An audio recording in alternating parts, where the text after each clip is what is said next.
Hello dear, इस video के अंदर आपका बहुत बहुत स्वागत है। हम स्टार्ट करने वाले हैं जी डीआई, डाटा इंटरप्रिटेशन। ठीक है। डीआई होता क्या है, मैं एक बार वो बता दूं कि आपको जो इन्फॉर्मेशन है वो अलग अलग फॉर्म में गिवन होती है। अलग अलग तरीके से डाटा को रिप्रेजेंट किया जा सकता है।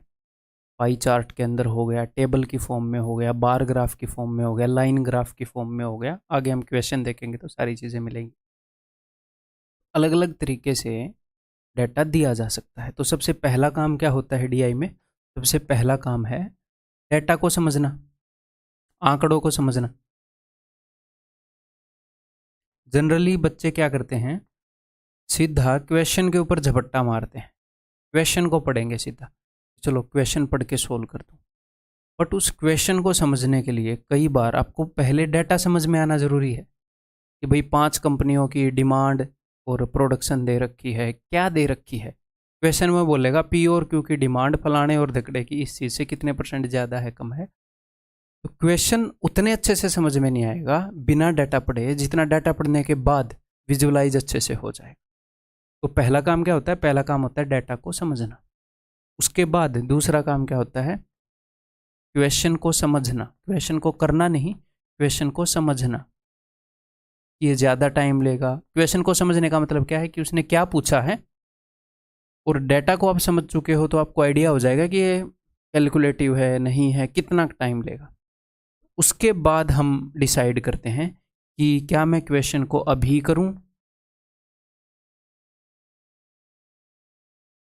या स्किप करूं, यानी कि बाद में करूंगा। क्लियर है? ये है सिंपल डीआई। तो नॉर्मली तो डीआई जो है वो, अगर आप क्वेश्चन देखोगे, जनरली इजी या मॉडरेट ही क्वेश्चन आते हैं। ठीक है। तो बिकॉज ये मैं आपको एक्स्ट्रा प्रैक्टिस करवा रहा हूँ। ठीक है। टीयर 2 की तैयारी से पहले इस वीडियो को मैं अपने फाउंडेशन बैच में भी डालूंगा, टीयर 2 बैच में भी डालूंगा। तो फाउंडेशन बैच में मैं पहले ही डीआई के बारे में सब कुछ करवा चुका हूँ इससे पहले, तो उनको सिर्फ एक्स्ट्रा प्रैक्टिस चाहिए। और जो टीयर 2 बैच वाले हैं, बिकॉज आप टीयर 2 की तैयारी कर रहे हैं, तो एक बार हम टीयर 1 क्लियर कर चुके हैं तो मैं बेसिक बातें पता हैं। तो मैं डीआई के बेसिक बिल्कुल बेसिक आसान क्वेश्चन उठाने की बजाय मैं मॉडरेट टू हाई लेवल के क्वेश्चन उठाऊंगा। कई कंसेप्चुअली डिफ़िकल्ट होंगे, कई कैलकुलेशन के हिसाब से डिफ़िकल्ट होंगे। तो अगर हम वैसे वैसे 15-20 क्वेश्चन करेंगे तो इजी 30-40 क्वेश्चन के करीब का क्रक्स हम कर चुके हैं। समझ रहे हो? क्लियर है? तो मैं जो बिल्कुल इजी क्वेश्चन है वो नहीं उठाए मैंने इस वीडियो के अंदर, और आगे जो भी क्लासेस आएंगी उनके अंदर मैंने नहीं उठाए। बढ़िया क्वेश्चन उठाए हैं। मैं पहले क्यों बता रहा हूँ, डरना नहीं है कि क्या सारे क्वेश्चन ऐसे आते हैं डीआई के, नहीं। मैंने टॉप के क्वेश्चन उठा रखे, ठीक है, ताकि बढ़िया प्रैक्टिस हो। इन क्वेश्चंस के अंदर आपको टाइम लगेगा प्लस आपके एफर्ट्स लगेंगे। ठीक है। तो कोई क्वेश्चन रिलेटिवली दूसरे के कंपैरिजन में इजी हो सकता है, इनमें कोई टफ हो सकता है, बट टॉप के क्वेश्चंस हैं तो उनसे डरना नहीं है। जितने भी क्वेश्चन आते हैं उनमें से क्रीम उठा रखी है बस। जैसे मैं आपको दूध की मलाई खिलाऊं तो आप बोलोगे क्या सारा दूध ऐसा होता है? मैं कहा नहीं, ये मलाई है, बाकी दूध तो लिक्विड है। ठीक, समझ गए भाई? तो स्टार्ट करते हैं फिर। पेन नोटबुक ले आओ, आराम से रिलैक्स होके मुंह धोकर रिफ्रेश होके बैठो। जोर लगेगा क्वेश्चंस को करने में। हैं कई कंसेप्चुअली मुश्किल होंगे, कई कैलकुलेशन के हिसाब से मुश्किल होंगे। स्टार्ट करता हूँ। ये लो जी, मेरे बताने से पहले हर एक क्वेश्चन को आपने करने की कोशिश करनी है, उसके बाद मेरी एक्सप्लेनेशन देखनी है। दी फॉलोइंग टेबल, तो सबसे पहले मैं क्या करूँगा, मैंने आपको क्या बताया, हम डेटा को समझेंगे। अब मैं डेटा को समझ रहा हूँ कि अच्छा ये क्या है। और अगर जैसे मान लो पाई चार्ट आएगा, किसी भी चीज़ का बेसिक बताने का अगर मुझे लगेगा ज़रूरत है तो वो मैं बता दूंगा, अपने आप बता दूंगा मैं। पहले हम डाटा को समझेंगे, फिर हम क्वेश्चन को समझेंगे।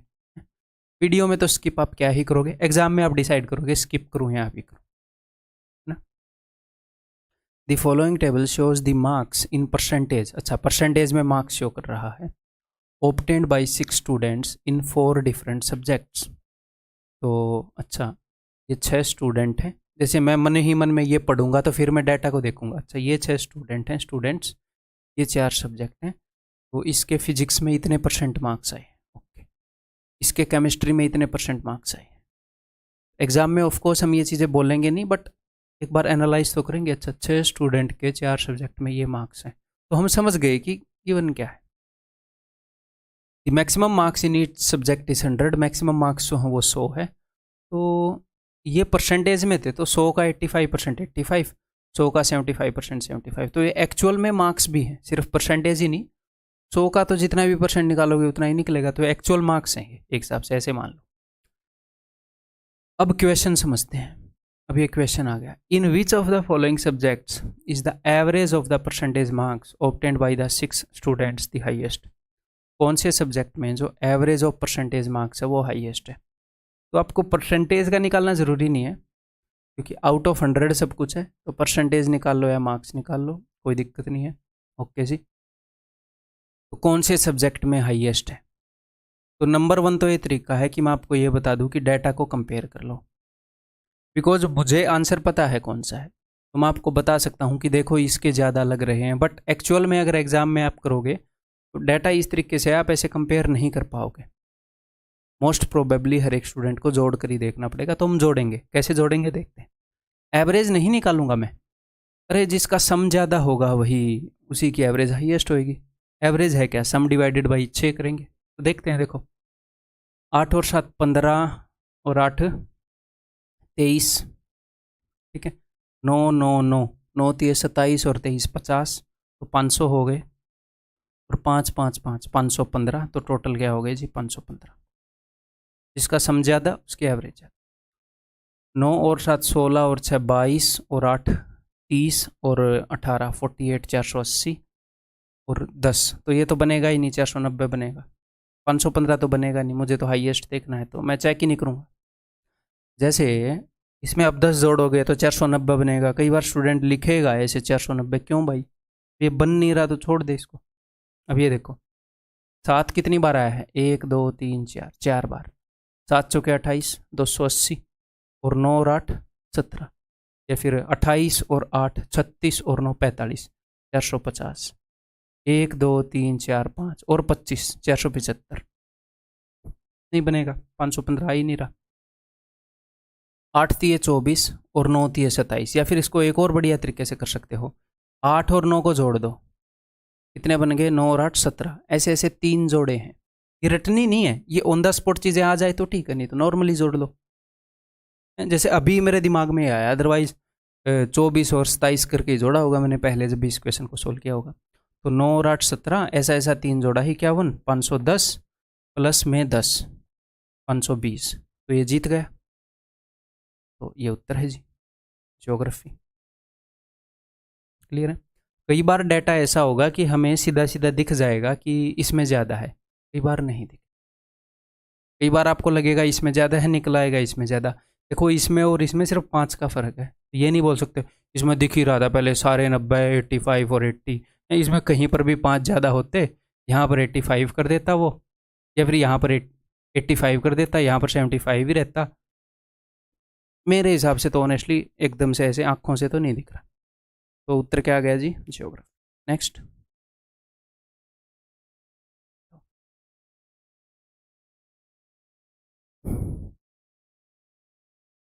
द टेबल बिलो gives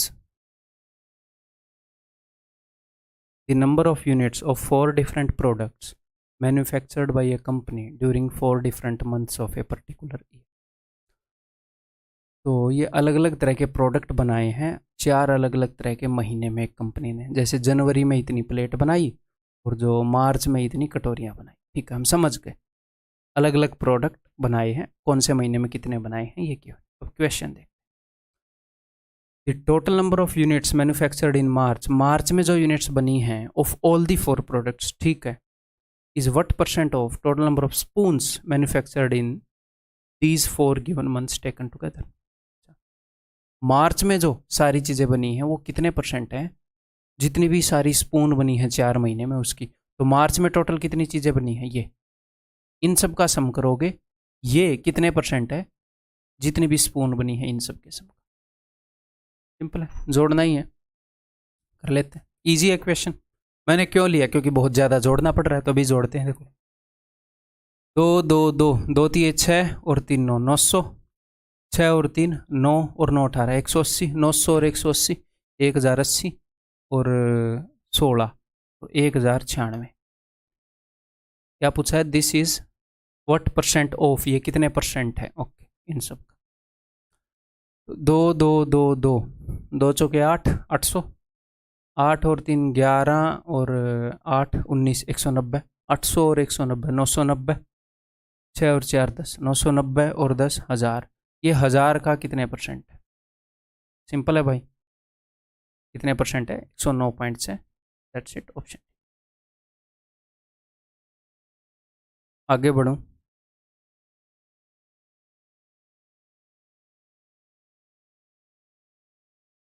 करो, इस क्वेश्चन को करने की कोशिश करो। For which of the following years, जैसे यहाँ पर ये डायरेक्टली क्वेश्चन आ गया for which of the following years, यानी कि ये स्टेटमेंट थोड़ी बड़ी हो रही होगी।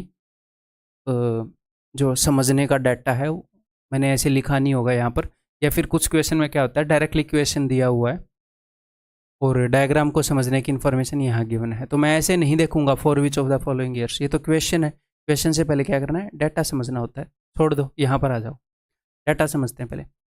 Production of rice in lakh ton, और इस चीज़ पर ये मत सोचा करो कि ये इतने लाख टन, ये है लाख टन में, बट पहले डाटा समझने पर ध्यान दो। ठीक है, लाख टन में हम समझ गए, बट पहले डाटा समझते हैं। Production of rice by 3 countries PQR in different years. अच्छा, PQR 3 देश हैं और ये अलग अलग साल में कितना राइस प्रोड्यूस कर रहे हैं। जैसे 2011 में P ने इतना, Q ने इतना, R ने इतना। अलग अलग सालों में अलग अलग देशों ने कितना राइस प्रोड्यूस किया। समझ गए हम डाटा। पढ़ते हैं। For which of the following year was the percentage rise और फॉल, परसेंटेज राइज हो या फॉल हो, कुछ भी हो, in production from the previous year, पिछले वाले साल के कंपैरिजन में कितनी प्रोडक्शन बढ़ी या कितनी गिरी परसेंटेज में, is maximum for country R, country R के लिए। ठीक है जी, तो कंट्री आर बोले तो ग्रे वाला, ठीक है। तो पुराने साल के कंपैरिजन में तो यहाँ पर कितना पड़ा, मैक्सिमम देखना हमने, यहाँ पर था तो 40 और हो गया 30, तो कितना पड़ा 10, तो 10 की डिक्रीमेंट हुई 40 पर। तो ये मत बोलना ये डिक्रीमेंट है, नीचे गिरा हो या ऊपर बढ़ा हो कोई दिक्कत नहीं है। तो 10/40 यानी कि 1/4, गुणा में 100 मत करना, फ्रैक्शन को ही कंपेयर कर लेंगे, या फिर 1/4 का 25% हमें पता है। फिर अगले साल कितना हो गया भाई, 50 हो गया, आपको दिख रहा है, तो 20 बढ़ गया, तो 20 बढ़ गया 30 पर, 2/3, ये 66.66 है, तो ये तो कट गया 25%। मैक्सिमम बताना है। फिर अगले साल घट गया, कितना हो गया, 20 हो गया, तो 3 पड़ गया 5 पर, तो 3/5 कितना हो गया, 60, बट ये 66.66 है, कट चुका है। ठीक है, अगले साल कितना हो गया, 50 हो गया, तो ये उत्तर है भैया। देखो, या फिर डायरेक्टली देख कर भी हमें पता लग रहा है। देखो, ये भी 50 हुआ था, ये भी 50 हुआ था, लेकिन ये 30 से हुआ था, ये 20 से हुआ था। यहां पर ज्यादा इंक्रीमेंट और ऊपर से बेस भी छोटा है, ऊपर से बेस भी छोटा है। यहां पर परसेंटेज 30 पर देखी जाएगी, यहां पर परसेंटेज 20 पर देखी जाएगी, ये 150% है, ये भी नहीं होएगा, ये हो जाएगा। तो 2015 में with respect to previous year ज्यादा परसेंटेज का इंक्रीमेंट या डिक्रीमेंट ज्यादा चेंज है। ठीक, क्लियर है भाई? आगे बढ़ जाऊं तो अब क्या ये क्वेश्चन बहुत ज़्यादा कैलकुलेटिव था? नहीं था। क्या ये कंसेप्चुअली बहुत ज़्यादा स्ट्रॉन्ग था? नहीं था। फिर भी मैंने ये क्यों लिया, क्योंकि 3-4 कैलकुलेशन करनी पड़ रही थी। अलग अलग रीजन की वजह से मैंने क्वेश्चन सेलेक्ट किए हैं। सारे क्वेश्चन जो एक एवरेज DI का क्वेश्चन है उससे अबव के हैं, उससे ज़्यादा टाइम टेकिंग है। इनमें अगर आपको टाइम लगे तो अपने आप का कॉन्फिडेंस डाउन नहीं करना। बढ़िया क्वेश्चन लाने का नुकसान और हो जाएगा फिर तो हमें होना चाहिए फ़ायदा। आपको एज दिलाने के लिए क्वेश्चन छांट के लाया हूँ। ठीक, रिलैक्स, इनमें टाइम ज़्यादा लगेगा, मैं बता रहा हूँ। अगर आपको लग रहा हो मेरा ही टाइम ज़्यादा लग रहा है, कहीं दूसरे का कम लग रहा हो, जब तक दूसरे ने काला जादू नहीं किया, 1-2 साल कोर्स करके नहीं आया काला जादू का, तब तक तो नहीं निकल रहा आपसे आगे। उसका भी टाइम लग रहा है, आपका भी लग रहा है। ये टाइम टेकिंग क्वेश्चन है, तो घबराना नहीं है। घबराओगे नहीं, शांत रहोगे तो जल्दी होंगे। ऐसे मान लो कि भाई टाइम टेकिंग है, मैं छांट के लाया हूँ, मैं सारे क्वेश्चन नहीं करा रहा, जो इजी थे मैंने स्किप कर दिए। ठीक, क्लियर है? बढ़िया क्वेश्चन की प्रैक्टिस करवा रहा हूँ, और आगे और भी बढ़िया बढ़िया आएंगे, फिर अपने आप ही आपकी अकल ठिकाने आ जाएगी कि हाँ भाई टाइम टेकिंग है। करो। The following table shows the revenue in crores and profit percentage of a company over 5 years। Revenue बता दिया भाई करोड्स में, ठीक है, और प्रॉफिट परसेंटेज बता दिया। तो रेवेन्यू क्या होता है मैं आपको बताऊं। मान लो एक कंपनी ने कुछ खर्चा किया, मैंने 100 रुपये खर्च दिए, ठीक है, उसके बाद मैंने कुछ प्रॉफिट कमा लिया, मैंने 100 रुपये खर्च कर कोई चीज़ बनाई और उसको मैंने 120 रुपये में बेच दिया, ठीक है। तो रेवेन्यू है मेरा 120 और मेरा प्रॉफिट है 20 रुपये, ठीक है। तो एक हिसाब से रेवेन्यू सेलिंग प्राइस की तरह हो गया, आप ऐसे बोल सकते हो, और एक्सपेंडिचर कॉस्ट प्राइस की तरह हो। रेवेन्यू यानी कि जो टोटल कंपनी के पास रुपया आ रहा है, उसके अंदर कंपनी की लागत मूल्य भी होएगी, कॉस्ट एक्सपेंडिचर भी होएगा, और उसका प्रॉफिट या लॉस वो भी है वो होएगा। Revenue is equal to selling price, expenditure is equal to cost price, समझ गए। तो ये रेवेन्यू है। प्रॉफिट अगर 45% हुआ है यानी कि ये 145% की वैल्यू है, यानी कि ये 165% की वैल्यू है, ठीक है भाई, क्लियर। समझ गए हम, समझ गए भाई, आगे बढ़ते हैं। The total profit earned by the company in 2016 and 20, 2016 और 20 में जो प्रॉफिट अर्न किया वो, ठीक। तो अब इसको दिमाग में ऐसे नहीं रटना कि 16 और 20 वाला प्रॉफिट इनके मेरे को याद, अगर मैं ये पढ़ूंगा the total profit earned by company in 2016 and 20 is what percentage, तो मेरे दिमाग में क्या चलता है वो बताता हूँ कि total profit earned by company in 16 and 20, तो हाँ ठीक है, इनका प्रॉफिट निकल जाएगा, मेरे दिमाग में ये चलता है कि हाँ मैं निकाल लूंगा जो भी है, मैं आगे स्टेटमेंट समझ रहा हूँ। इज व्हाट परसेंट ऑफ, यानी कि ये कोई ऐसी वैल्यू है जो मैं निकाल लूंगा, मैं ऐसे याद नहीं रखता कि 16 और 20 का, जस्ट मुझे पता है अच्छा द टोटल प्रॉफिट अर्नड, अच्छा यहाँ पर जो भी प्रॉफिट हुआ निकल जाएगा। Is what percent of the total profit earned in, अच्छा मुझे प्रॉफिट निकालना है और देखना है वो इनका कितने परसेंट है, तो मुझे तो 500 साल का प्रॉफिट निकालना है, इस 16 का, 17 का, 18, 19, 20, तो क्या करूँगा, तो निकालता हूँ 500 साल का प्रॉफिट। अब तो 2016 का प्रॉफिट निकालूँ, प्रॉफिट परसेंटेज 45 है, तो ये किसकी वैल्यू है 145% की, और मुझे क्या निकालना है 45%, तो 45 आउट ऑफ 145 इंटू 232 ये करना पड़ेगा। या फिर इसको ऐसे समझ लो कि ये 145% की वैल्यू है ये, तो 1% की वैल्यू हो जाएगी इतनी, 45% की वैल्यू हो जाएगी, ये 145% की वैल्यू, तो 45% की वैल्यू, समझ गए, निकालने अब। पहले मैं लिख देता हूँ, मेरे को ऐसे लिखने में मज़ा आता है, 65/165 गुणा में 297, 40/140 गुणा में 182। मन ही मन में अगर आप ये काट पाओ तो काट लो, कोई दिक्कत नहीं है, मैं सीधे सीधे लिख रहा हूँ 58/158। देखो इसमें क्या सर ये सारे करने पड़ेंगे, करने पड़ेंगे, लेट्स डू। 5 निम्मे 5 से 29 पर, अब ये डेफिनेटली कट ही रहा होगा, नहीं तो और ज़्यादा कैलकुलेटिव हो जाएगा। 9 8 72, 8 पर मैं यूनिट डिजिट मैच कर रहा हूँ, 8 निम्मे 72, 8 दूनी 16 और 7 23, देखो कट गया 8 पर, ये आ गया 72। 5 से गया 13 पर, 5 से जाएगा 33 पर, 11 3 33, 11 दूनी, मैंने मन ही मन में चेक कर लिया था, 7 और 2 9, ये डिवाइड हो रहा है 11 से, 11 7 3 निम्मे 13 निम्मे 117, ठीक। 20 से काटूंगा तो 2 पर और 7 पर, 7 दूनी 14, 7 छिके 42, 26 दूनी 52। 20 से 3 पर, 20 से 8 पर, 8 दूनी 16, 8 7 56, 27 81। 2 से 29 पर, 2 7 14, 2 निम्मे 18, ये कट ही रहा होगा, 7 3 21, 3 पर जाएगा, 3 निम्मे 27, 3 7, हाँ जी 3 पर जा रहा है, 29 30 87। अब मैं देखूंगा कि क्या बोला है उसने, कौन कौन से 2 साल का 3 साल का क्या कर रहा है।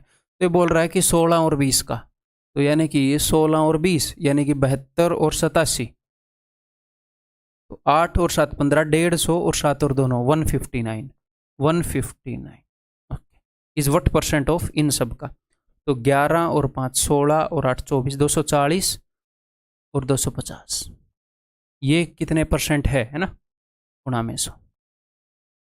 समझ गए? क्लियर है? कर दें?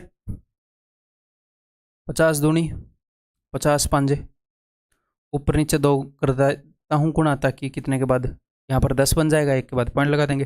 4 में 36 और 4 × 15 60 और 3 63 63.6%। That is option option C. ठीक है भाई, क्लियर है? आगे बढ़ जाऊं?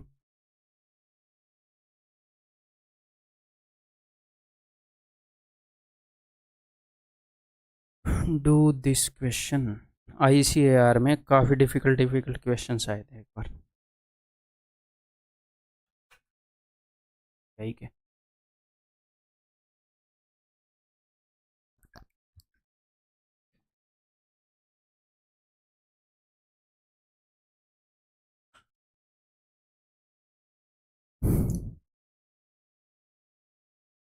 if the expenditures of company A and B in 2018 were in the ratio 3:2, ऐसे डाटा ये नहीं बता रहा कि गिवन क्या है, अभी वो ये नहीं बता रहा कि डाटा दिया कैसे है, जस्ट ये बता रहा है उसके एक्सपेंडिचर इतने में। तो एक बार मुझे समझना पड़ेगा कि ये है क्या। अब पहले ये पढ़ेंगे, पहले डाटा समझना कि भाई डाटा समझने का मतलब कि गिवन क्या है भाई, क्या क्या गुल खिला रखा है। Percentage profit earned by companies A and B in 2017 to 20। अच्छा जी, तो 2017 में कितने परसेंट प्रॉफिट हुआ अलग अलग कंपनियों का? अच्छा, 18 में कितने कितने परसेंट, 17 से लेकर 20 तक। तो मैं समझ गया प्रॉफिट परसेंटेज तेरा। अब मैं चलूंगा। If the expenditure of company A and B in 2018 were in the ratio 3:2, इनके एक्सपेंडिचर का रेशियो 2018 में 3:2 था। ओके जी। एंड द टोटल इनकम, तो टोटल इनकम इतनी थी। तो ये मैंने आपको क्या बता रखा है कि एक्सपेंडिचर है कुछ, उसके ऊपर कुछ प्रॉफिट होएगा और फिर जाकर इनकी इनकम बनेगी। इनकम यानी कि रेवेन्यू।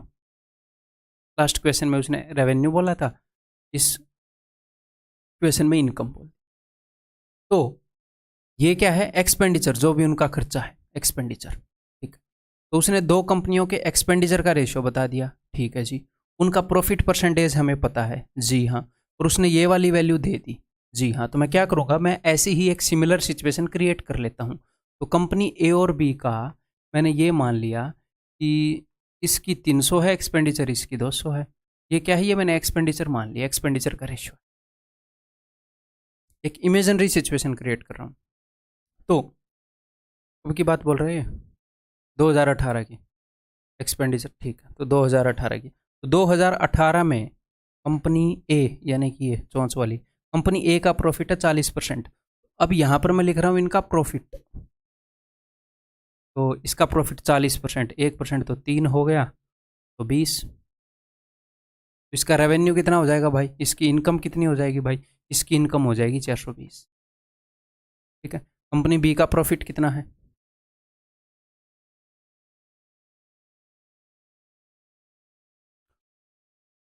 कंपनी बी का प्रॉफिट है 45%। तो 200 का 45% कर लो, या 45 का 200%, यानी 45 का डबल यानी कि 90। तो ये हो जाएगी 290।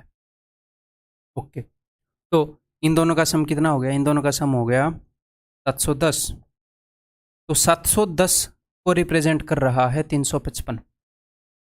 अब ये किसकी वैल्यू पूछ रहा है? तो यहाँ पर आपको डायरेक्टली दिख रहा है, अगर ना दिखे तो वैसे कर सकते हो। यहाँ पर डायरेक्टली दिख रहा है कि हाफ हो गई हैं रियल चीज़ें, हमारी इमेजिनरी सिचुएशन से हाफ हैं। तो हमारे रेशियो के अंदर उसने क्या पूछा है? Total expenditure. ठीक है, तो हमारे रेशियो के हिसाब से ये क्या है? 500 है। तो रियल में ये क्या हो जाएगा? Half Guna, that will be 250। ठीक, clear?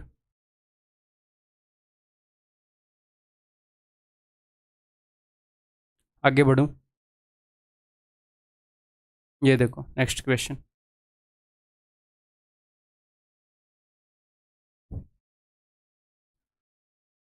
The following table gives the information about the populations of 5 different cities in the year 2020। तो ये 5 अलग अलग शहर हैं, इनकी टोटल पॉपुलेशन इतनी है। ठीक है भाई, परसेंटेज ऑफ मैन, यानी कि इसका 45% मैन है, इसका 35% वीमेन है और इसका 20% चिल्ड्रन है। समझ गए? वो एक मीम देखा है, समझ गया, तो बस वही फीलिंग आ गई। ठीक है, समझ गया।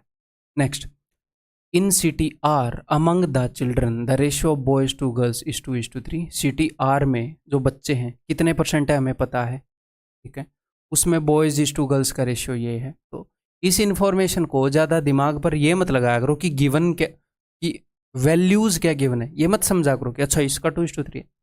सिर्फ ये समझो कि कुछ गिवन है कि सिटी आर में बॉयज़ और गर्ल्स का रेशियो बता दिया। मैं चाहूँ तो यहाँ पर बॉयज़ एंड गर्ल्स निकाल सकता हूँ, जो भी ये सिटी है टोटल गिवन है, इसका 10% बॉयज़ एंड गर्ल्स हैं, जो भी रेशियो ज़रूरत पड़ेगी तो निकाल देंगे, नहीं तो नहीं निकालेंगे, simple. And in city P among the children the ratio of boys and girls is this. Okay, मैं समझ गया। अब आगे पूछ क्या रहा है वो देखते हैं।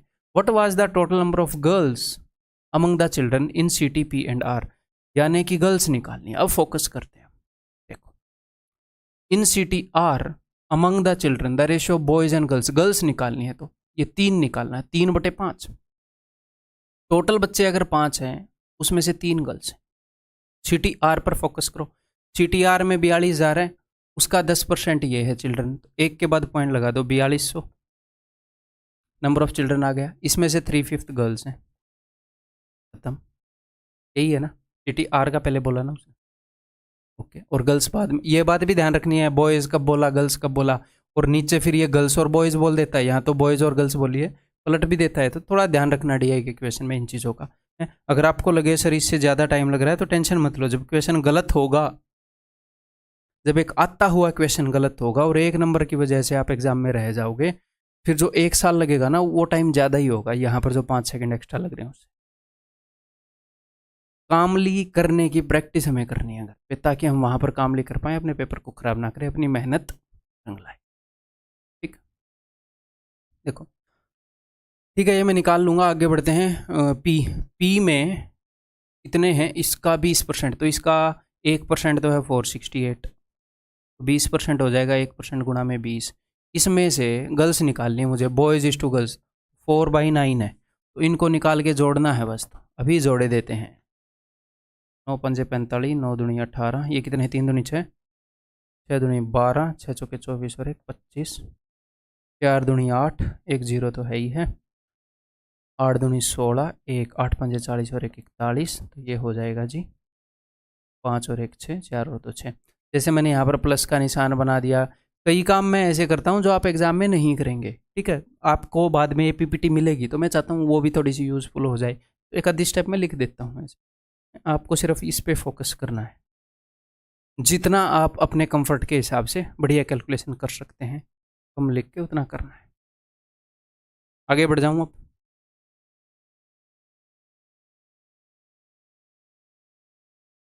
बताओ। The ratio of number of boys is that is to girl, क्या मैंने डाटा समझा? नहीं, ये बताने लगा, यहाँ पर डाटा नहीं बता रहा, कुछ और चीज़ बता रहा था, पहले मैं डाटा समझ लूँ। Number of students appeared and passed in an examination from school A B C and D. अच्छा, A B C and D, इन स्कूल में से कितने अपीयर हुए, कितने पास हुए, समझ गया मैं डाटा। ए में से इतने अपीयर हुए, इतने पास हो गए, बी में से इतने अपीयर हुए, इतने पास हो गए, ठीक है, सी में से 200 बंदे पेपर देने गए तो उसमें से 175 पास हो गए, ठीक है। देखते हैं, the ratio of number of boys to that of girls who passed from school A. School A में बॉयज और गर्ल्स का रेशियो दे रखा है, तो कितने पास हुए, उनमें से कितने पास हुए हमें पता है, हाँ निकाल लेंगे हम, जितने पास हुए उसको इस रेशियो में तोड़ना है, निकाल लेंगे। आगे बढ़ते हैं। The ratio of number of boys to that of girls who passed from school A is this, and the ratio of number of girls to number of boys who passed from school C is this, ठीक है। आगे बढ़ रहे हैं, उसने कुछ information दी है जो हम निकाल सकते हैं। The total number of girls passed from school A and C is what percent of total number of students who appeared from school B and D, ठीक है। आईसीआर का लग रहा है मुझे, हाँ बोला था ना आईसीआर में बढ़िया क्वेश्चन आए थे डीआई के। तो ये एक एवरेज क्वेश्चन से या फिर जो डिफ़िकल्ट क्वेश्चन आते हैं उनसे भी थोड़ा लेंदी टाइप का है, एक आधी बार ऐसे क्वेश्चन आते हैं, पर डरना नहीं है, अभी इनकी प्रैक्टिस करो, अभी इनकी प्रैक्टिस करोगे तभी वहाँ पर उसको कर पाओगे। क्या मैं इसको राउंड 1 में करूँगा इस क्वेश्चन को एग्जाम में? बिल्कुल भी नहीं करूँगा। जब मैं इस डाटा को पढ़ूंगा, इसको पढ़ूंगा कि टोटल नंबर ऑफ, अच्छा और भी निकालना है, मैं स्किप कर दूंगा, मैं मार्क कर दूंगा, या फिर कि यार मैंने पूरा नहीं पढ़ा लेकिन यहीं तक मुझे लग गया था लेंथी होएगा, मार्क कर दूंगा, बाद में देखेंगे, राउंड 1 में नहीं करेंगे, ठीक है। चलिए जी, अब तो करेंगे। तो क्या पूछा इसने, total number of girls passed from schools A and C is what percent of total number of student who appeared from school B and D. निकाल लेंगे। तो ए और सी से गर्ल्स कितनी, ए में जो पास हुए उसमें से पहले किसका बताया इसने, boys to that of girls, ये हैं गर्ल्स। 4/9 है, 9 में से 4 कर लें। ए में कितने पास हुए भैया, 180। अब ध्यान से देखो, 5 और 4 9, 9 रेशियो में 9 है, ये 180 है, तो 9 का 20 गुना है, तो 4 का 20 गुना 80 होगी गर्ल्स। ठीक है, वो जानबूझ के ऐसा डाटा देता है कि एटलीस्ट इतनी तो मदद मिल जाए, नहीं मिलेगी तो 180 इंटू 4/9 करूँगा। लेकिन जब भी बंदों की बात है, number of boys and girls, तो गुणा में मिलेंगे ही। 1.5 बंदे, 3.5 बंदे, ऐसा तो होता नहीं है। ठीक है, अब दोबारा उसने क्या बताया, ध्यान से सुनिएगा, the ratio of number of girls to that of boys, girls पहले ले ली, यानी कि ये 4 वाली गर्ल्स है। ठीक है, इन सी, तो सी में 175 पास हुए हैं, 4 और 3 7, 7 का 25 गुना है, तो 4 का 25 गुना 100, तो ए और सी में टोटल नंबर ऑफ गर्ल्स हो गए 180। ये is what percent of total number of students who appeared from B और डी, बी और डी में जो अपीयर हुए हैं, 300 200 500, 25 और 25 50, 180 इज व्हाट परसेंट ऑफ 550। समझ में आ गई बात, क्लियर है? क्या बहुत ज़्यादा कैलकुलेशन करनी पड़ी? नहीं। कई क्वेश्चन में करनी पड़ेंगी, बट क्या इसमें करनी पड़ी? नहीं। ठीक, घबराना नहीं है। तो गुणा में 100 करने के बजाय पहले वैसे देखते हैं। 18 3 54, अगर मैं नीचे 54 कर दूं तो मैंने इस वैल्यू को बड़ा कर दिया, छोटा कर दिया, क्या है वो देखो, मैंने डिनोमिनेटर को छोटा कर दिया, यानी कि ये वैल्यू बड़ी हो गई। तो हमारा जो आंसर है वो तो ये है, हमारा आंसर इज लेस देन 1/3, 33.33 से कम है। तो कई बार बच्चों को लगता है कि ये 1/3 के आसपास है, तो उनको लगता है 33.5 भी हो सकता है। नहीं बेटा, ये देखो कि जो आपने अप्रोक्सीमेशन किया है, हमारा उत्तर उससे छोटा है या बड़ा है? 33.33 से छोटा है, ये तो हो ही नहीं सकता ना। 33.33 से छोटा। अच्छा, अब हो सकता है आपको डाउट आए कि ये होगा या ये होगा, फिर आपको वैसे करना पड़ेगा, फिर कर लेते हैं। ऐसा एक्चुअल में होता है कई बार। 11 3 33, 3 11 3 33, 33 7/11, तो ये हो जाएगा 11 3 33, 11 दूनी 22 होएगा, 22 8/11। ठीक है, तो ये हो जाएगा 32.7। ठीक है, क्लियर है? आगे बढ़ जाऊँ, वंस अगेन रिमाइंड करवा देता हूँ कि ये वो वाले क्वेश्चंस हैं जो मॉडरेट टू डिफ़िकल्ट हैं, और मॉडरेट टू डिफ़िकल्ट में भी डिफ़िकल्ट के पास वाले हैं बहुत सारे क्वेश्चन, तो प्लीज़ इनसे अपना कॉन्फिडेंस डाउन नहीं करना, बस सीखना है। मैं बिल्कुल बेसिक क्वेश्चन नहीं सिखाना चाह रहा था। जैसे इस एक क्वेश्चन के अंदर ही 3 बेसिक क्वेश्चन आ गए, वो जनरली सिर्फ ये पूछ लेता है, सिर्फ ये पूछ लेता है, उसने एक और चीज़। 3 बेसिक क्वेश्चन प्रैक्टिस हो गए अपने ना।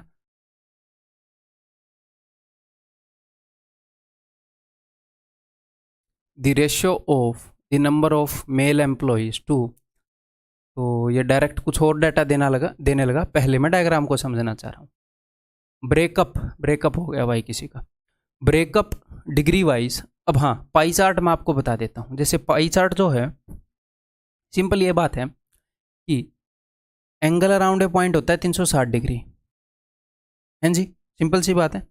एक स्ट्रेट लाइन पे इधर 180 डिग्री है, इधर भी 180 डिग्री है, तो angle around a point 360 degree है। तो बस ये क्या कर लेते हैं, जैसे परसेंटेज में आउट ऑफ 100 चीज़ें बताई जाती हैं, 55% का मतलब है कि टोटल अगर 100 है तो 55। ऐसे ही यहाँ पर आउट ऑफ 360 बता रहा है चीज़ें, अगर टोटल 360 डिग्री है, टोटल क्या चीज़ है, नंबर ऑफ एम्प्लॉयज़। अगर total number of employees 360 degree है तो उसमें से इतना, यानी कि अगर आपको ए के एम्प्लॉयज़ निकालने हैं तो वो होंगे 93.6 आउट ऑफ 360 इंटू जो भी टोटल एम्प्लॉयज़ का नंबर, यानी कि टोटल अगर 360 यूनिट वैल्यू है, टोटल वैल्यू को 360 रिप्रेजेंट करता है, तो ए में नंबर ऑफ एम्प्लॉयज़ को 93.6 रिप्रेजेंट करता है। अगर आपको बोलें कि ए और बी का डिफरेंस बताओ, ए और बी का डिफरेंस बताओ, नंबर ऑफ एम्प्लॉयज़ इन ए और बी, तो ए में जो एम्प्लॉयज़ हैं उनको थोड़ा सा ईजी ले लेते हैं ना, डी और ई का रिप्रेजेंट बताओ, का डिफरेंस बताओ, डी और ई का डिफरेंस बताओ। फिर तो ई में जो एम्प्लॉय है उसको रिप्रेजेंट करता है 75.6 डिग्री, डी में जो एम्प्लॉय है उसको रिप्रेजेंट करता है इतने डिग्री। अगर टोटल एम्प्लॉयज उसने बता दिए और इनका आपने डिफरेंस बताना है, तो इनके बीच में जो डिफरेंस है दैट इज 3.6 डिग्री। तो आप क्या बताओगे कि 3.6 डिग्री की जो भी वैल्यू है, टोटल एम्प्लॉय है 360 डिग्री में, 360 यूनिट है टोटल उसका, तो 3.6 यूनिट जो है वो इसका डिफरेंस है गुणा में टोटल एम्प्लॉय।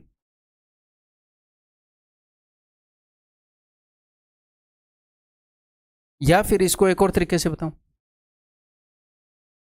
जैसे जो टोटल एम्प्लॉय हैं उसको रिप्रेजेंट कर रहा है 360 डिग्री टोटल, मान लो टोटल एम्प्लॉय हैं भैया अपने 7200, तो टोटल एम्प्लॉय को रिप्रेजेंट कर रहा है 360, तो एक यूनिट की वैल्यू क्या हो जाएगी, ये 360 यूनिट की वैल्यू इतनी है, तो एक यूनिट की वैल्यू ये, इनके बीच में जो डिफरेंस है वो है 3.6 डिग्री, 3.6 यूनिट, तो 3.6 की वैल्यू हो जाएगी। तो कोई नई चीज़ नहीं है, जो परसेंटेज की अंडरस्टैंडिंग है वही अंडरस्टैंडिंग यहाँ पर है। परसेंटेज में टोटल चीज़ को रिप्रेजेंट क्या करता है 100, यहाँ पर टोटल चीज़ को रिप्रेजेंट कर रहा है 360। बस यहाँ पर भी कई बार एग्जामिनर ऐसे डाटा दे देता है कि ए की वैल्यू है 54%, तो फिर तो पाई चार्ट का जो बेसिक नॉलेज है वो तो ख़त्म ही हो गया। फिर तो 54% ए में, चाहे वो ऐसे दे लेता है इस डाटा को फिर कि ए में 54, बी में 36, ऐसे करके सी में इतने, ठीक है। तो पाई चार्ट की एक ही अंडरस्टैंडिंग है कि टोटल को 360 से रिप्रेजेंट कर रहे हैं बस, बाकी वैल्यू बदली है, परसेंटेज में टोटल 100, पाई चार्ट में 360, अंडरस्टैंडिंग वही है। ठीक है भाई, क्लियर? करें अब क्वेश्चन, इसको रब कर दूं।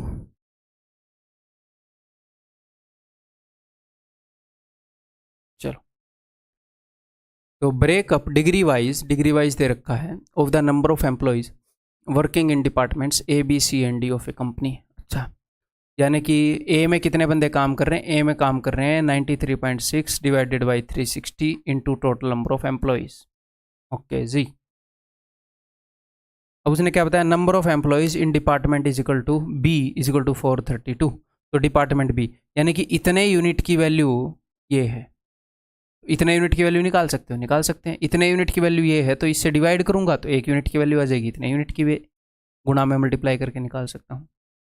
अगर टोटल एम्प्लॉय निकालने हैं तो इतने यूनिट की वैल्यू ये है, तो एक यूनिट की वैल्यू हो जाएगी 64.8, टोटल एम्प्लॉय यानी कि 360, तो 360 की वैल्यू हो जाएगी इतनी, ये टोटल एम्प्लॉय आ गए।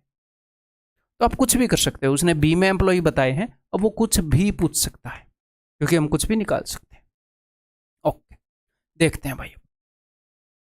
The ratio of number of male employees to the number of female employees in department D is 7:9। Mail और फीमेल का ये रेशियो है डिपार्टमेंट डी में। तो मैं क्या बता सकता हूँ कि डिपार्टमेंट डी में जो एम्प्लॉय हैं इसको अगर मैं ब्रेक कर दूँ 7:9 में, तो जो फीमेल एम्प्लॉय है वो कुछ ना कुछ आ जाएंगे, 72 के 9/16, 9 और 7 16, 72 के 9/16, इतने यूनिट की वैल्यू आप निकाल सकते हो अगर चाहो तो। फिलहाल मैं सिर्फ आपको पाई चार्ट ही समझा रहा हूँ। तो 64.8 यूनिट की वैल्यू इतनी है, एक यूनिट की वैल्यू आ जाएगी, गुणा में ये कर दोगे तो फीमेल भी आ जाएंगे, मेल भी आ जाएंगे, हम कुछ भी निकाल सकते हैं। ठीक है भाई, अब मैं ये क्वेश्चन करने के मोड में आता हूँ। ओके, तो डिपार्टमेंट डी में मेल और फीमेल का रेशियो बता दिया, एंड 33%, 33 1/3 यानी कि 1/3 of the employees in office E are females. अगर 1/3 फीमेल हैं तो यानी कि 2/3 मेल है, या फिर 1 फीमेल है 2 मेल हैं, 3 में से 1 फीमेल है बाकी के 2 मेल हैं। ठीक है जी, ऑफिस ई में। Then the difference between the total number of males in department D and E together. अच्छा, डिपार्टमेंट डी और ई में जो डिफरेंस है between the total number of males, D में कुछ मेल्स होंगे, ओके जी, और ई में कुछ मेल्स होंगे, ठीक है जी, उनका जो डिफरेंस है, total number of males in D and total number of males in E, उनका जो डिफरेंस है, and the total number of females in these 2 department is X. अच्छा, ओके, तो थोड़ा सा मैं चेंज करता हूँ, मैंने आगे की स्टेटमेंट नहीं पढ़ी थी ना, फिर से बताता हूँ एक बार। Then the difference between the total number of males in department D and E together, D और ई में जो टोटल मेल है उनका और डी और ई में जो टोटल फीमेल है उनका जो डिफरेंस है वो एक्स है। Then the value of X lies between, तो एक्स की वैल्यू किन के बीच में लाई करती है। तो मेरे बताने से पहले एक बार खुद करने की कोशिश करोगे, मैं तो बता ही दूंगा, करूं फिर? ठीक है, तो डी और ई में जो टोटल मेल है मिला के और डी और ई में जो टोटल फीमेल है उनका डिफरेंस बताना है। कैसे देखते हैं फिर। तो मैं ये कोशिश करूँगा कि वो जो डिफरेंस है मैं उसको सिर्फ डिग्री में निकाल लूँ। मैं ये नहीं निकालना चाह रहा कि डी में टोटल मेल कितने हैं, नंबर में नहीं निकालना चाह रहा। डी में टोटल फीमेल कितनी है, फिर ई में टोटल मेल और फीमेल कितने हैं ना, मैं सिर्फ फोकस करूँगा कि जो डिफरेंस है उनका जो हमें निकालना है मैं उस चीज़ को निकाल लूँ। बिकॉज सब कुछ डिग्री में गिवन है तो मैं डिग्री में ही निकाल लूँ, और फिर मुझे पता है कि इतने डिग्री की वैल्यू इतनी है, फिर उसकी एक्चुअल वैल्यू निकाल लें। ठीक है, ओके। तो मेल और फीमेल का डिफरेंस बताना है, तो पहले मैं डी में देखता हूँ, डिपार्टमेंट डी में।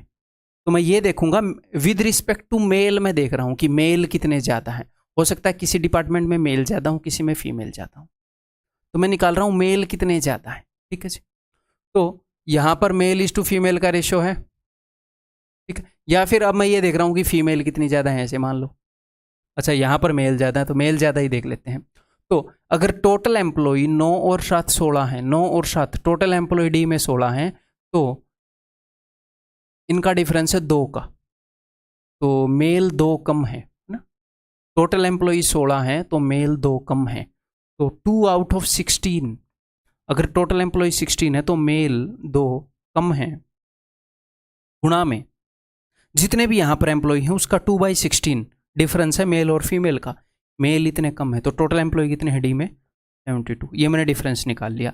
अब मैं ई में देख रहा हूँ, अगर ई में टोटल एम्प्लॉय 3 हैं, 2 और 1 3, तो 2 मेल हैं 1 फीमेल है, तो मेल 1 ज़्यादा है। तो अगर टोटल एम्प्लॉय 3 है तो 1 ज़्यादा है मेल, यानी कि 1/3। टोटल एम्प्लॉय 3 है तो मेल 1 ज़्यादा है, तो कौन सा है, ई में टोटल एम्प्लॉय, ई में टोटल एम्प्लॉय इतने डिग्री में, तो मैंने डिग्री में निकाल लिया इनका मेल और फीमेल का जो भी डिफरेंस है वो। ठीक है जी, काटा पीटी कर लेते हैं। लेटेस्ट डू था काटा पीटी। 2 एकम 2, 2 8 16, 8 9 72, माइनस का 9। ये देखना ज़रूरी है भाई, ये यहाँ पर फीमेल ज़्यादा थी, यहाँ पर मेल ज़्यादा थे, तो इसीलिए ये ध्यान रखना है कि हम मेल ज़्यादा देख रहे हैं फीमेल ज़्यादा। जहाँ पर दूसरी चीज़ ज़्यादा मिल जाएगी तो नेगेटिव साइन से रिप्रेजेंट करेंगे। तो 3 से 25.3, 3 से काट रहा हूँ 25.2, ऐसा ही आएगा क्या? ठीक है, तो 15 में से 9 गए, 8 6, तो 16.2, 16.2 का फ़र्क है। तो मेल और फीमेल में जो भी उसने पूछा था कि डी और ई में जो टोटल मेल हैं और जो टोटल फीमेल हैं उनका डिफरेंस कितना है, मैंने डी में ही मेल और फीमेल का डिफरेंस देख लिया, मैंने ई में ही मेल और फीमेल का डिफरेंस देख लिया, फिर ओवरऑल वो डिफरेंस मैंने जोड़ दिया, तो इतने डिग्री ज़्यादा है मेल, इतने डिग्री की जो भी वैल्यू है वो उत्तर है। तो इतने डिग्री की वैल्यू उसने बता रखी है, तो निकाल लेते हैं इतने डिग्री की वैल्यू। इतने डिग्री की वैल्यू ये है, तो 1 डिग्री की वैल्यू क्या होगी, 432 बटे में 64.8,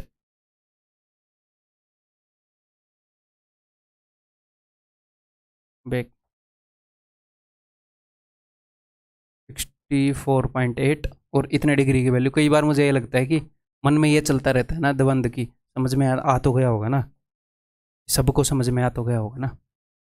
ये इससे 4 गुना पर जा रहा है, 4 से मैं काट रहा हूँ, 4 एकम 4, 4 8 32, 108, 108 है ए, और मतलब कि ऑप्शन है 100 और 110 के बीच।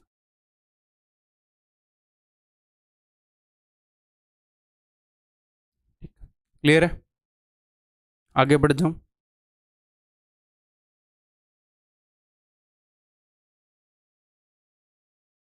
नेक्स्ट क्वेश्चन करो। The following table gives information about the population of 5 different cities in the year 2020। ठीक है भाई, इन 5 सालों में, इन 5 सिटीज़ में कितनी कितनी पॉपुलेशन है। थोड़ी देर पहले ही किया शायद इसी डाटा के ऊपर बेस्ट क्वेश्चन। टोटल पॉपुलेशन इतनी है, उसमें से इतने % मेल है, इसका इतने % फीमेल है, इसका इतने % बच्चे हैं। ठीक है जी, ओके, हम समझ गए। The number of women in CTT forms approximately, मैं एक बार ये देखना चाह रहा हूँ, पिछला क्वेश्चन BC एग्जाम का है या SSC ने सेम डाटा दूसरे एग्जाम में यूज़ कर लिया? तो ये CHSL में यूज़ किया है, बिल्कुल डिट्टो सेम डाटा, और ये उसने ये भी CHSL। वैसे वो एग्ज़ाम में भी सेम डाटा ऐसे बदलता रहता है, सेम डाटा, उसे ये आइडिया रहता है कि सेम क्वेश्चन बैंक, पहले मैंने देखे हैं सेम क्वेश्चन बैंक यूज़ कर रहा है SSC अलग अलग एग्जाम्स के लिए, ठीक है, जो भी वो कंडक्ट कर रहा है। तो इसीलिए मैं ऐसे बोलता हूँ कि यू कैन नॉट डिफ्रेंशिएट कि ये क्वेश्चन CAGL का है, ये CHSL का है। ऐसे कई बार बंदे बोलते हैं ना कि CHSL के लिए CHSL के प्रीवियस ईयर क्वेश्चन करो, नहीं, वो सेम क्वेश्चन बैंक यूज़ करा है, हमें सारे करने चाहिए, इसलिए मैं सारे मिक्स कराता हूँ, सारे एग्जाम में से बढ़िया उठा के। ठीक, the number of women in CTT forms approximately what % of number of man in CTP? तो number of women in CTT, तो टी में जो वीमेन है, ओके, तो टी में वीमेन है भैया 45%, इसका 1% कितना है 462, 45% हो जाएगा ये, ठीक है ना मैंने, हाँ।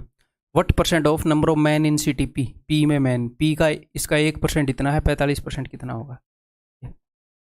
अच्छा है ही नहीं इसमें,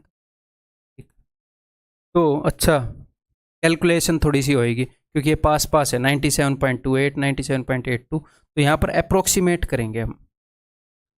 आपके पास दो ऑप्शन है, एक तो आप इसको काट सकते हो, जैसे मान लो 2 से काट दिया, जिससे भी कट रहा है काट दिया, 3 से भी कट रहा है, 3 से भी कट रहा है, 6 से आप काट सकते हो, ठीक है। लेकिन मैं बोलूँगा मत काटो, अगर आप अप्रोक्सीमेट कर रहे हो, अगर आप अप्रोक्सीमेट कर रहे हो तो वैल्यू बहुत बड़ी लाखों करोड़ों में हो तो शायद काट लो, अदरवाइज जितनी बड़ी वैल्यू होगी ना अप्रोक्सीमेट करने में, हमें उतनी ही मदद मिलेगी, सच बताऊँ, ठीक।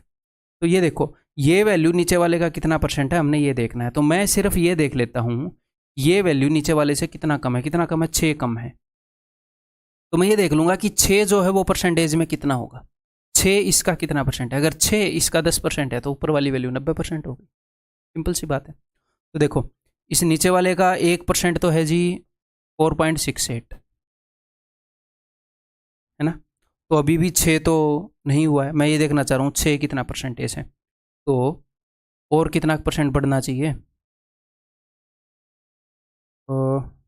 1.22 1.32, अगर आप 6 तक पहुंचना चाह रहे हो तो 1.32, तो 1.32% में कितना है मैं ये देखना चाह रहा हूँ, फिर मुझे पता चल जाएगा कि 6 जो है वो % में कितना है। तो 1.32 कैसे देखें, तो इसका अगर 1% है इतना, इसका आधा %, 1.32 ही देख लेता हूँ मैं, इस व्हाट % ऑफ जो 1.32 है वो 4.68 का कितना हिस्सा है, अभी देख लेते हैं। 4 से कट जाएंगे, दोनों कट जाएंगे ना, 4 × 12, 4 × 12, 117, 3 से भी कट रहा है 11, 3 तीनों 3 में 27, 11/39, तो 11/39 यानी कि देखो 39 का आधा कितना होता है 19 पॉइंट समथिंग, तो ½ % से भी कम है, दिस इज लेस देन 0.5%, तो 1.5% से कम है टोटल, तो 90 में से 1.5% से कम घटाएंगे, अगर मैं 1.5% भी घटा दूं तो ये 1.5% से कम है, ये लेस देन 1.5%, अगर मैं 1.5% भी घटा दूं 100 में से तो आ जाएगा 98.5, लेकिन 1.5% से कम घटाना था तो 98.5% से ज़्यादा उत्तर होएगा, इससे कुछ बनी बात, 98.5 से ज़्यादा बन गई है, ऑप्शन सी, ठीक है यार। अप्रोक्सीमेशन को हम कई तरीक़ों से कर सकते हैं, ये नहीं है कि आपको यही तरीका फॉलो करना है, तो इसलिए मैं चाहूँगा मैं इसको एक बार एक और तरीके से करने की कोशिश कर लूँ, ठीक है।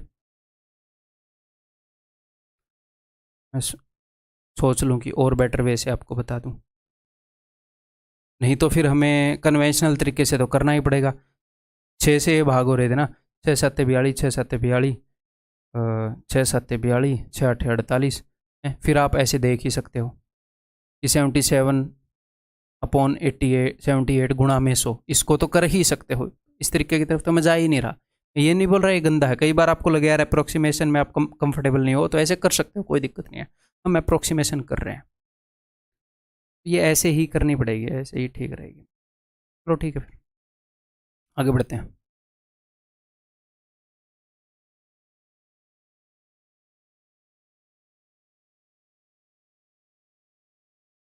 या एक और तरीके से करवा देता हूँ, देखो एक और तरीके से कर सकते हो। यहाँ पर तो मैं 6 को ही अप्रोक्सीमेट कर रहा था।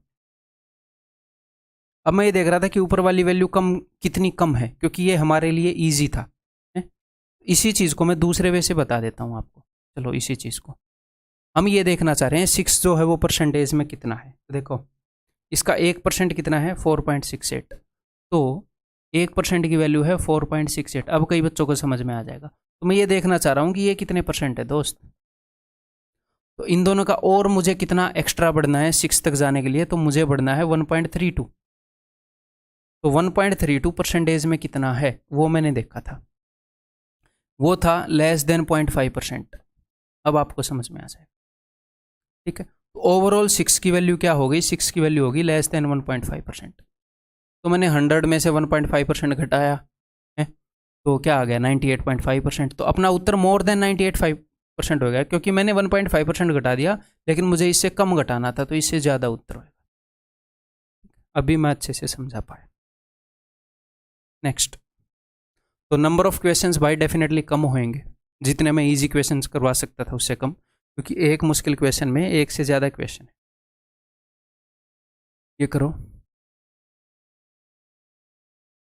Given that the total number of students is 100। Okay, पहले मैं ये देख लूँ। अच्छा, the percentage of number of students, पहले ये देख लेते हैं। मार्क्स आउट ऑफ 100, 100 में से मार्क्स बता रखे हैं अलग अलग सब्जेक्ट में, ए बी सी में। 0 एंड अबव, 0 या उससे ज़्यादा 100 बच्चों के मार्क्स है, 20 या उससे ज़्यादा 92 बच्चों के मार्क्स है। पहले तो एक बार मैं आपको ये डाटा समझा दूँ कि ये होता क्या है। ये ऐसे होता है कि 0 से ज़्यादा, तो 0 से ज़्यादा तो सभी के मार्क्स होते हैं ना, तो यहाँ पर तो पूरा डाटा होएगा 100 के 100 स्टूडेंट। अब उसके बाद इसने बताया है 20 से ज़्यादा, तो 20 से ज़्यादा कितने बच्चों के मार्क्स हैं, तो 20 से ज़्यादा मार्क्स हैं भैया 92 बच्चों के। तो अगर आपको 0 से 20 के बीच में निकालने हैं कितने बच्चों के मार्क्स हैं, तो 100 में से 92 गया, 8 बच्चों के मार्क्स हैं। ऐसे ही 0 से 20 के बीच में कितने मार्क्स हैं, इनका डिफरेंस ले लो 8। 20 से 40 के बीच में कितने बंदों के मार्क्स हैं, इनका डिफरेंस ले लो आप 11। इसमें से इसको हटा दो, 11 बंदे हैं जिनके मार्क्स 20 से 40 के बीच में। 81 से 31 के बीच में 50 बंदों के मार्क्स हैं, अगर इन फ्यूचर कभी इस चीज़ की ज़रूरत पड़े तो। डाटा समझ गए। The percentage of number of students getting at least 40% marks in A over those getting at least 20% marks in C। तो A में 40%, कम से कम 40% आ रहे हो, यानी कि 40% से ज़्यादा आ रहे हो चलेगा, बट कम से कम 40 आ रहे हो। तो 100 का 40% कितना, 40। तो 40 एंड अबव, कई बार बच्चे क्या करेंगे 40 and above, 60 and above in सबको जोड़ देंगे। अरे भाई उसने ये बताया है कि 40 से अबव टोटल जो बच्चे हैं, डाटा समझा, ये 60 है, ये 80 है, ये 100 है। उसने हमें ये बताया है कि 40 से अबव जो टोटल बच्चे हैं वो 81 है। फिर उसने हमें बताया है कि 60 से अबव जो बच्चे हैं वो 31 है। फिर उसने हमें बताया है 80 से अबव जो बच्चे हैं वो 9 हैं। तो 40 से अबव सारे आ गए इस 80 में। ये नहीं है कि इन तीनों को जोड़ दोगे, ठीक है। तो 40 से अबव हो गए 81 ए सब्जेक्ट में, is what percentage over those getting at least 20%, 20% या उससे ज़्यादा। तो 100 का 20% तो 20 है इन सी में 20 या उससे ज़्यादा 87 बंदों की। 81 इज व्हाट परसेंट ऑफ 87। यहाँ पर भी अप्रोक्सीमेशन करनी पड़ेगी क्या, कट रहा है क्या? वैसे तो काट के फ़ायदा होता नहीं है, बट मैं काट के ही कर लेता हूँ इसको, डिवाइड करके, अप्रोक्सीमेट करके ही कर लूँ। चलो ठीक है। तो ऊपर वाला कितना कम है, 6 कम है, तो 6 इसका कितना परसेंट है ये मैं देखना चाह रहा हूँ, ठीक है। 6 जो है वो इसका कितना परसेंट है, तो इसका 10% होगा 8.7, तो इसका 5% कितना होएगा, इसका 10% 8.7 है, तो 10% से तो कम है, तो इसका 5% होएगा, 10% से कम, यानी कि 100 में से 10% से कम घटाना है। तो यानी कि ये ऑप्शन तो कट ही गए, ये ऑप्शन तो कट ही गए। ये 10% से भी कम है, आपको डायरेक्टली दिख रहा है, लेस देन 10%, क्योंकि ये लेस देन 8.7 है। तो अगर 10% 8.7 है तो 5% कितना होगा, आधा करो मन ही मन में, 2 चौके 8 और 2 तिये 6, 4.3। तो 4.3 से ज़्यादा है, दिस इज़ मोर देन 5%। तो कई बार इतने से ही बात बन जाती है। तो 5% से ज़्यादा घटाएंगे, यानी कि 95% से कम होएगा उत्तर। अच्छा, बात फंस गई, नॉर्मली ही कर लेते हैं।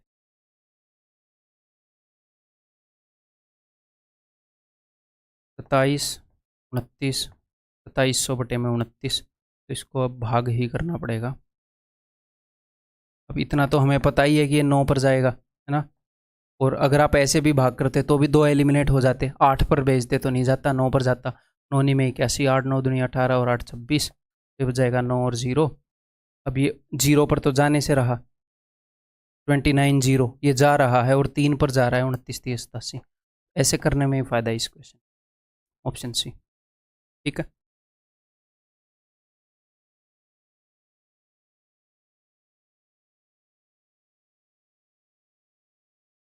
ICAR का क्वेश्चन है, डिफ़िकल्ट आए थे उस साल, इसीलिए मैंने उठा रखे हैं। टाइम टेकिंग होएगा तो डरना नहीं है, ठीक है, और टाइम टेकिंग होएगा।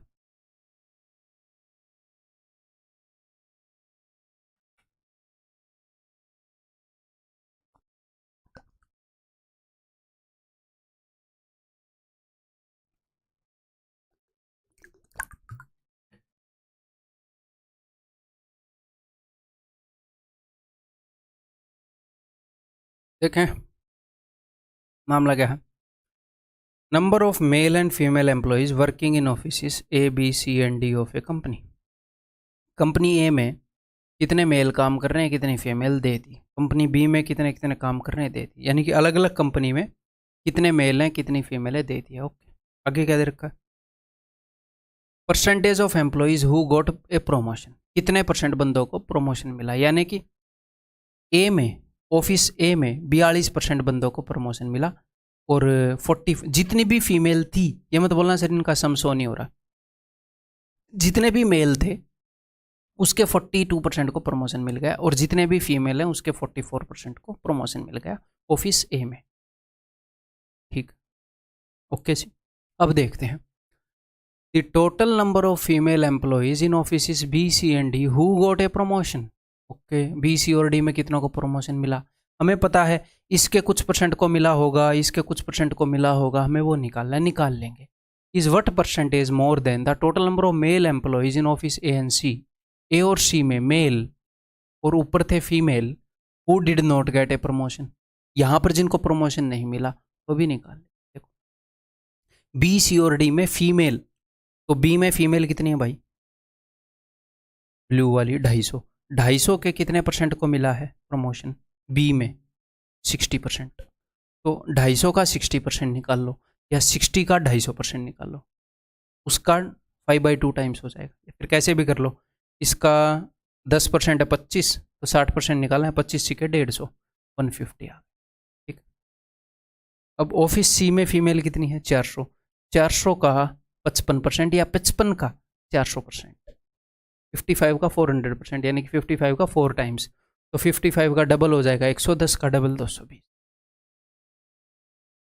ठीक। B C and D, D में फीमेल है 550, 550 का 30%, तो 550 का 10% है 55, तो 30% हो जाएगा into 3 165। This is what percent of, तो इसको देखते हैं ये कितने परसेंट होएगा, कितना हो गया, 5 5 और 2 7 और 6 13, एक कैरी 13 और 4 5 535, है ना, ठीक। अब मैं निकाल रहा हूँ मेल्स, तो मेल ए और सी में जिनको प्रमोशन नहीं मिला, तो ए में मेल कितने हैं भाई, ये ऑरेंज वाले हैं 250, तो 250 में जिनको प्रमोशन नहीं मिला, यहाँ पर फिर आप जल्दबाजी में क्या कर सकते हो कि जिनको प्रमोशन मिला वो कर सकते हो, वो नहीं करना। अगर 42% को प्रमोशन मिला है तो इसका मतलब 58 को प्रमोशन नहीं मिला, तो 250 का 58% या 58 का 250%, 250% यानी कि 2.5 टाइम्स, उसका 5/2 गुना ईजिली हो जाएगा 145। ठीक है, ए में और सी में, ऐसे क्वेश्चन में स्लो चलने में फ़ायदा है।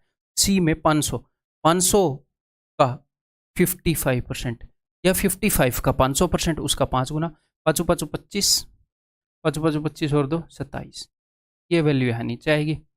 5 और 5 10, 7 और 4 11 और 1 12, 2 और 1 3 और 1 4, 535। अब इसने क्या पूछा है, इज वट परसेंट मोर, कितना ज़्यादा है, तो अभी देख लेते हैं।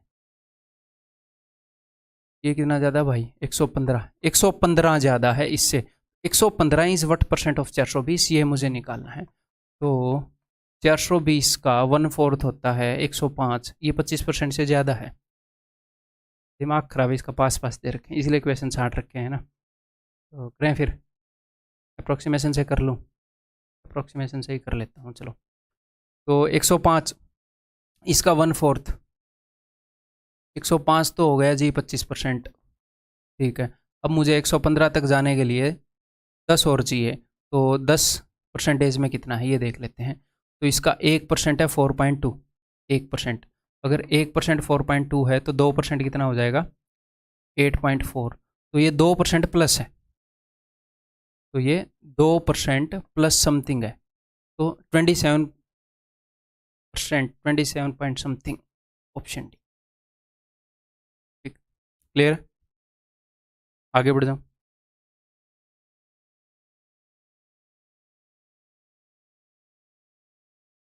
ये बताओ, देखो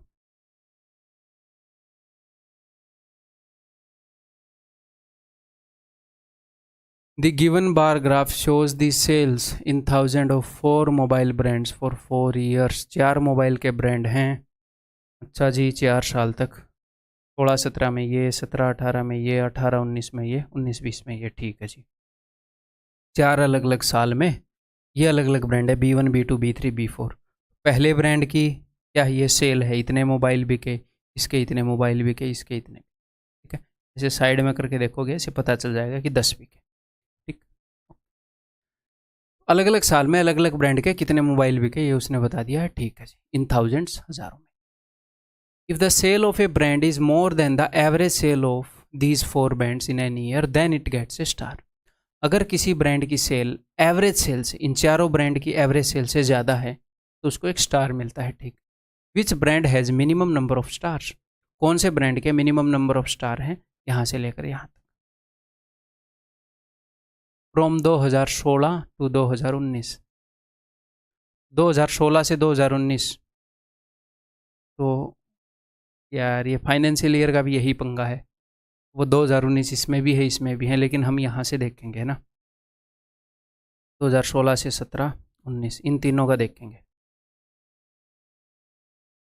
वो फिर उसके अंदर 2020 वाला साल भी इन्वॉल्व हो जाता है ना, तो 2016 से 2019। क्लियर है भाई, तो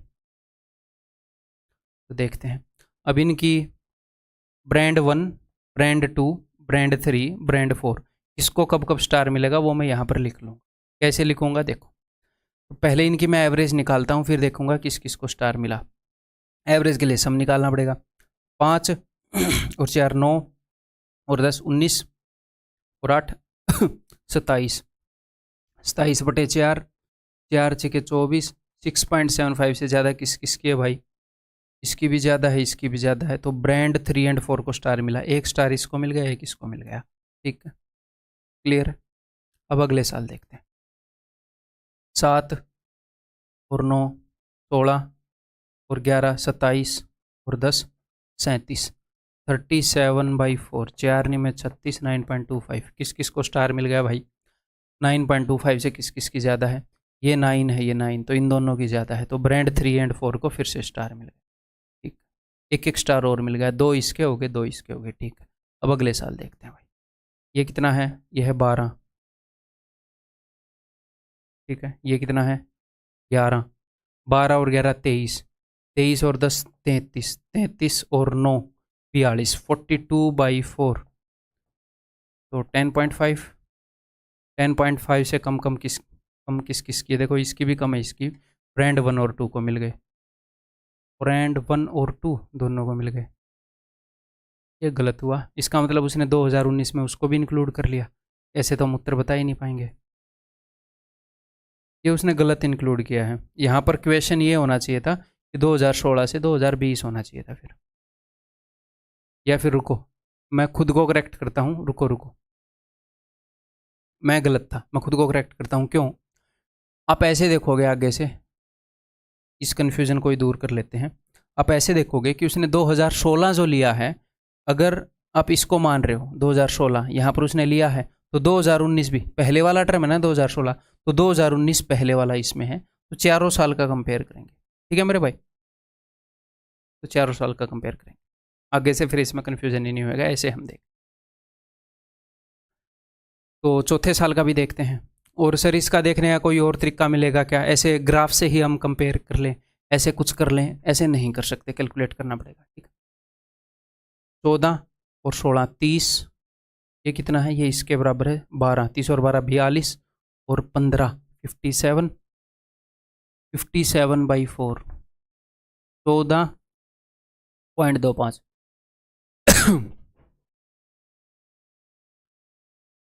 तो ये 14 है, ये भी कम है, ये भी कम है। ये 3 और 4 को फिर से स्टार मिल गए, नहीं ओ 2 और 4 को स्टार मिल गए, 2 और 4 को स्टार मिल गए, तो इसका मतलब 1 का कम है।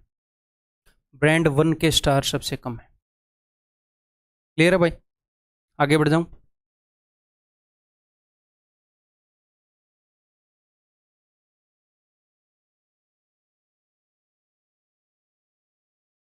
मैं रेस्ट ले रहा हूं थोड़ा सा, तो इसको आप करो आराम से। 1 मिनट ऐसे ही वीडियो चलेगी, मैं कुछ नहीं बोलूँगा।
ठीक है भाई, करते हैं फिर।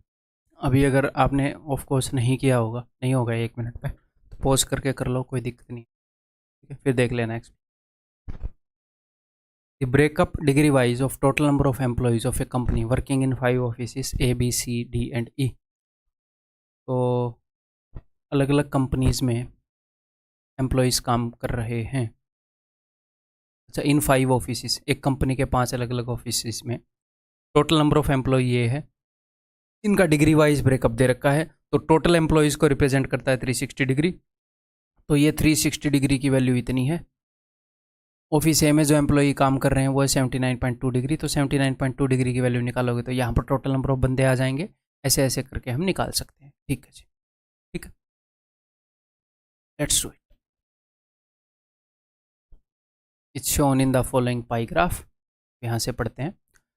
The ratio of the number of male and female employees working in office A is 5:6। Office A में मेल और फीमेल का रेशियो 5:6 है। ठीक है। 50% of employees in office E are female, तो बाकी के 50% मेल है। ठीक है। Let A be the ratio of number of male employees in A to that of female employees in E. A की कुछ वैल्यू बता दी। ए क्या है? ए के मेल एम्प्लॉयज़ और ई के फीमेल एम्प्लॉयज़ का रेशियो। ठीक है। B the ratio of number of male employees in E. अब ये नहीं है कि मेरे दिमाग में फिट है कि ए ये है, इसका मेल इसका फीमेल, मेरे दिमाग में कुछ फिट नहीं है। बस मैं ये समझ गया कि ए किन्हीं 2 चीज़ों का रेशियो है। कहीं के मेल कहीं के फीमेल ले लिए हों, या कहीं 2 जगह के मेल ले लिए हों, जो भी ले लिए हों, ए 2 चीज़ों का रेशियो है, बी भी 2 चीज़ों का रेशियो है, ठीक है जी, और ए और बी का रेशियो पूछ लिया। तो निकालते हैं अब ए और बी की वैल्यू, और क्या ही करें। अब मैं देखूंगा ध्यान से, let A be the ratio of number of male employees in A. अब मैं ए के मेल एम्प्लॉइज निकालना चाह रहा हूं, ठीक। तो देखो ए में टोटल एम्प्लॉइज कितने हैं 79.2, इसमें से मेल कितने हैं, मैं सारा काम डिग्री में रखूंगा ऊपर भी और नीचे भी, तो मैं एग्जैक्ट नंबर ऑफ मेल और फीमेल में निकालूंगा ही नहीं। तो the number of male and female, मैं मेल पर कंसंट्रेट कर रहा हूं, ए का था ना ये क्या था। और हाँ, आप अपने लिए ऐसे लिख भी सकते हो कि let A be the ratio of, अगर आप ये चाहो कि यार ये तो बड़ा कन्फ्यूजन हो गया, तो आप ऐसे लिख भी सकते हो, लेट, कि बार बार पढ़ना पड़ रहा है, let A be the ratio of number of male employees in A के male to that of female employees in E की फीमेल। तो मेरे को बार बार देखना ही नहीं पड़ेगा, है ना। तो ए में 79.2 टोटल बंदे हैं, इसमें से मेल कितने हैं, मेल है भैया 5/11, तो इसके 5/11 मेल है, मैंने इसका 5/11 कर दिया। अब मैं नीचे ई की फीमेल लिखूंगा, तो अगर ऐसा कॉम्प्लेक्स डाटा है तो ऐसे लिखने में फ़ायदा है। ई में टोटल एम्प्लॉय हैं 64.8, इसमें 50% फीमेल थी, तो इसका हाफ करूंगा 1/2, 2 को मैंने ऊपर भेज दिया, तो ए की वैल्यू आ गई। अब मैं लिख रहा हूँ जी बी की वैल्यू। बी उसने क्या बोला है, number of male employees in E के मेल बटे में फीमेल एम्प्लॉयज इन ए की फीमेल डाल देते हैं जी। तो ई में टोटल एम्प्लॉय हैं 64.8, इसमें मेल हैं जी, ई में उसने कहा बताया था 50% फीमेल है तो 50% मेल है, इसका 1/2। और ए में टोटल एम्प्लॉय है 79.2, इसमें से फीमेल कितनी है, इसमें से फीमेल होंगी 6/11, तो 6/11। इन दोनों का रेशियो निकालना है, तो निकाल लेते हैं, पहले इनकी वैल्यू निकाल लें।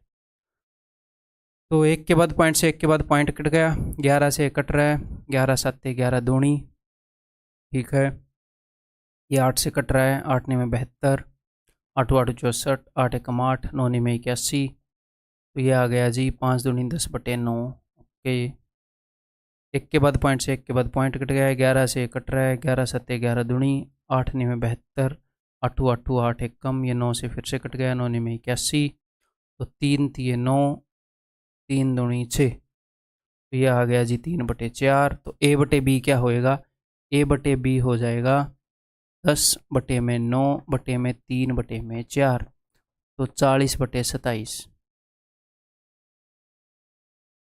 ऑप्शन बी, ठीक है। क्लियर है।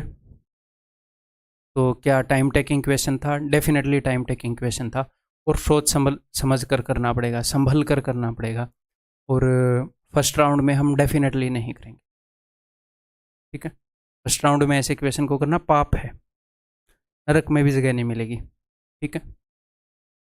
अगर एसएससी का चेयरमैन स्वर्ग और नरक बनाएगा तो नरक में भी जगह नहीं मिलेगी, और आजकल एसएससी को काफ़ी काम दिए जा रहे हैं, तो सोच समझ कर।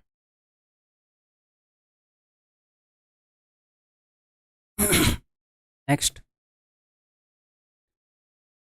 the given histogram shows the heights of 232 students of an athletic club and their numbers। क्या दिखा रहा है देखते हैं। तो हाइट ऑफ 232 स्टूडेंट्स, 232 स्टूडेंट की हाइट दिखा रखी है, एंड देयर नंबर्स। तो समझते हैं एक बार, यानी कि 120 से लेकर 125 तक की हाइट के 20 स्टूडेंट है। अच्छा, यानी कि 120 से 125 के बीच में जितने स्टूडेंट्स की हाइट है वो 20 हैं, 125 से 130 के बीच की हाइट के 15 हैं, ऐसे। ओके, नंबर ऑफ स्टूडेंट बता रखी है, इनकी फ्रीक्वेंसी बता रखी है। स्टैटिस्टिक्स देखने के बाद ये इजीली समझ में आ जाए, ठीक। If the histogram is to be presented by a line diagram. तो ये जो क्वेश्चन है ये थोड़े से मिसलेनियस क्वेश्चंस में से है, कभी कभी आते हैं इस टाइप के question. What would be the starting point and the end point of line diagram. तो लाइन डायग्राम का स्टार्टिंग पॉइंट और एंड पॉइंट क्या होगा, देखो। तो लाइन डायग्राम बनते कैसे हैं मैं वो आपको बता देता हूँ। ऐसे बनेगा लाइन डायग्राम, जैसे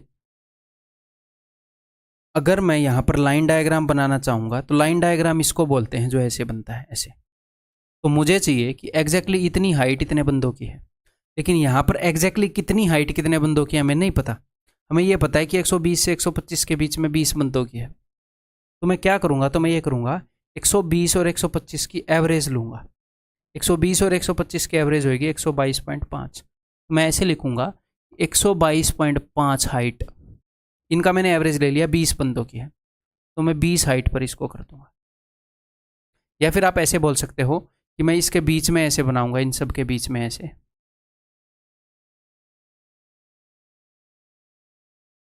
ऐसे, और ये लाइन डायग्राम बनेगा। और मैं इसके जस्ट नीचे ऐसे लिख दूंगा यहाँ पर 122.5, इसके जस्ट नीचे मैं लिख दूंगा इन दोनों की एवरेज, यानी कि 127.5, और इसके नीचे मैं लिख दूंगा इन दोनों की एवरेज यहाँ पर 167.5। तो यहाँ पर जनरली स्टूडेंट को लगेगा कि सर जो लाइन डायग्राम का स्टार्टिंग वाला ये है, ये 122.5 होगा और एंड वाला 167.5 होएगा, और आप यहाँ पर मार दोगे, ऑप्शन डी को टिक कर दोगे, लेकिन वो गलत होएगा। तो ये बात आपने स्पेसिफिकली ध्यान रखनी है, अलग से बता रहा हूँ कि आप गलती करोगे इसमें, और ये गलती करना बहुत ही नेचुरल है। अगर किसी ने, मान लो किसी को पता नहीं लाइन डायग्राम के बारे में, मेरे को नहीं पता होता और मैं एग्जाम दे रहा होता, मैं भी ये ऑप्शन मार्क करके आता, बिल्कुल नेचुरल इंस्टिंक्ट ये है। बट आगे के लिए ध्यान रखो, फर्स्ट टाइम में गलती करने के ऑलमोस्ट 100% चांस है। कि लाइन डायग्राम में हमें करना क्या है, इसको क्लोज करना होता है। इस फिगर को क्लोज कैसे, ये अभी ओपन एंडेड है, ये अपना बेस है, लाइन डायग्राम ऐसे नहीं बनता, इसको ऐसे बंद करना होता है ऐसे। तो बंद कैसे करेंगे, इससे जस्ट पहले यहां पर जो पॉइंट है ऐसे बंद करेंगे। मैं इसको दूसरे रंग में दिखा देता हूं, और ऐसे बंद करेंगे, ठीक है। तो यानी कि आगे जो इमेजिनरी डिब्बा बनता अगला, उसके बीच में जाएंगे, पीछे जो इमेजिनरी डिब्बा बनता अपना, उसके बीच में जाएंगे। यानी कि 122.5 से कम 117.5, 167.5 से 5 ज़्यादा, क्योंकि 5-5 का गैप है ना, 120 और 25 में 5 का गैप, तो अगला डिब्बा क्या होता, तो जो इनके बीच में जो आ रहा है उससे 5 अगला होएगा 172.5। तो इसको निकालने का इजी तरीका क्या है, इजी तरीका ये है कि बिकॉज इनके बीच में 5-5 का गैप है, तो 5 को 2 से डिवाइड करो 2.5, तो ये जो एंड वाली वैल्यू है इसमें 2.5 ऐड कर दो, अगले वाले का बीच आ जाएगा। आगे से लाइन डायग्राम का क्वेश्चन है, और ये स्टार्टिंग वाली वैल्यू है, इसमें से 2.5 घटा दो, ठीक है। ये रे भाई, समझ में आ गई बात। तो actual answer will be option B. ये है रेखा आरेख। रेखा आरेख हिंदी वाले ध्यान रखेंगे कि रेखा आरेख में आगे से ऐसे करना है, ये याद रखने वाली चीज होगी, लाइन डायग्राम ऐसे बनता है। नेक्स्ट क्वेश्चन आ गया, इस वीडियो का लास्ट क्वेश्चन है, नेक्स्ट क्वेश्चन आ गया।